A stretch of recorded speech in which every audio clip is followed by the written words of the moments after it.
Alright everybody, good evening. It's your boy Body Bag Swag, and I'm coming here with patch updates for MW3. And there's some juicy stuff in here by our friends over at Sledgehammer Games and Treyarch.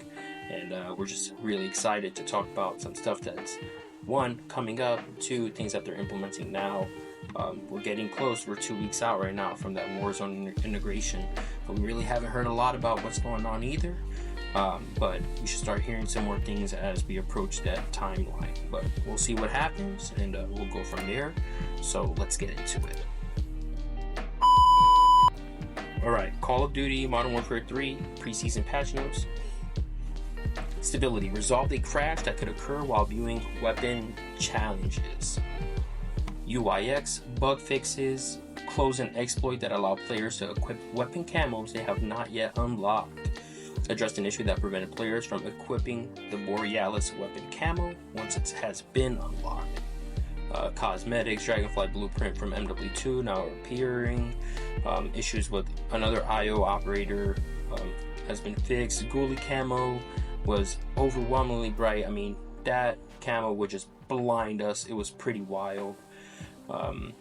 Issues with the armory unlock. So they implemented a change earlier that wins contribute to daily armory unlocks. However, it broke the ability to track wins. So even though you were getting wins, it was not tracking in the armory correctly.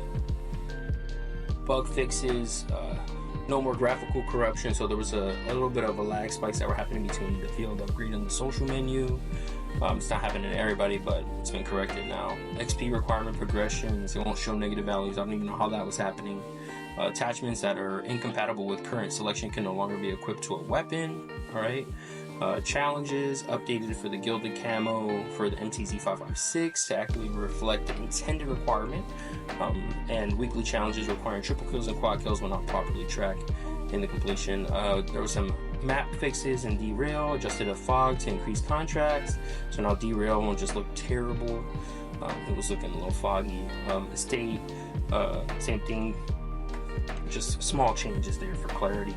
But the juicy stuff, the things that we wanted to hear, weapon changes that happened today.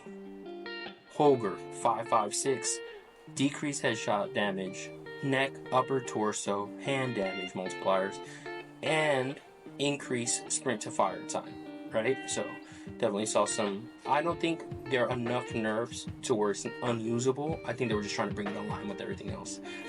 My favorite gun, the dad gun, the king of headshots. This was nerfed across the board. Maximum damage, medium damage, neck damage, burst delay. I don't think it's enough to, put it in the grave, but just enough to balance it out. FR556 got a ton of nerfs. I didn't even think this thing was a hitter like that. Like I don't think, maybe I just never haven't put it on. I've been grinding camos and I just haven't got to that gun yet. But holy moly, they nerfed this thing hard. But I'm curious. I mean, I never knew about it before. I'm gonna give it a try now. Striker submachine gun, they buffed this one, so they definitely need to buff it. It didn't feel like an SMG, especially within those ranges that it should be just destroying people, and hopefully this will fix it up. AMR9 also, we got a buff to some damage multipliers. Another good thing, decreased sprint to fire time, 294 to 206, a 30% decrease in sprint to fire. That's wild. That goes so slow. That the firing was taking that long is crazy.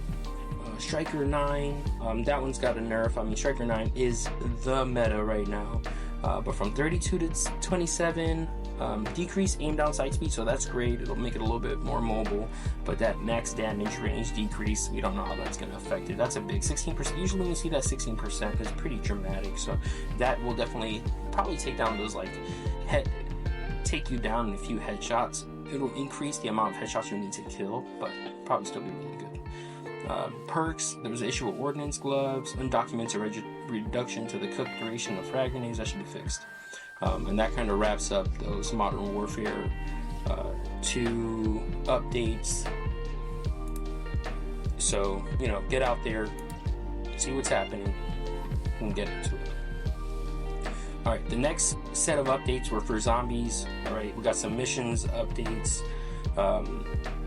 Issue with the mission, storm the castle, interceptors. Things are going to track a little bit more accurately for you now. Perca-Colas. I guess Tombstone will no longer appear in the next session of a player exfils while in last stand. So I don't know how it's possible that, I guess you would be in last stand and then you would enter the game again with the perk still active. I don't even know how you get put in a situation to happen. Maybe you just kill yourself on purpose. Who knows? Maybe you go down and then as your X filling out, you're in that last ammo, then you finish the game, and then you still have the perk. You can't stow essence anymore.